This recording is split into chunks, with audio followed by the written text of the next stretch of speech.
As tensions are rising between Iran and Israel, the world is preparing for an energy crisis. पर इसमें story थोड़ी सी different है और वो है हीलियम। देखो, for most people helium is a gas that is used to fill balloons only, but actually helium is one of the most critical elements powering our modern world. Before the US-Israel war with Iran began, Qatar produced about 1/3 of the world's helium supply. और problem ये है कि helium production बहुत ही limited जगहों पर होता है और उसका सप्लाई एक इम्पोर्टेंट रूट पर डिपेंड करता है, that is straight of Hormuz. तो अगर यहाँ कोई भी डिस्ट्रप्शन होता है ना, तो सिर्फ ऑयल या एनर्जी मार्केट ही इफेक्ट नहीं होंगे, सीधा हीलियम सप्लाई पर इम्पैक्ट पड़ता है। And in the world of technology, helium plays an equally vital role. It is used in semiconductor manufacturing, that is cooling systems, maintaining controlled environments and enabling the production of advanced chips. तो अगर helium supply disturb हो जाए, सिर्फ factories slow नहीं होंगी, पूरा electronics, AI और computing का इकोसिस्टम रिस्क में आ जाएगा। हॉस्पिटल्स में भी इसका यूज होता है।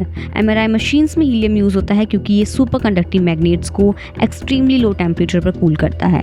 अगर हीलियम ना हो तो ये मशीन्स काम ही नहीं करेंगी, मतलब डायग्नोसिस डिले होगा और क्रिटिकल मेडिकल सर्विस की एक्सेस कम हो जाएगी।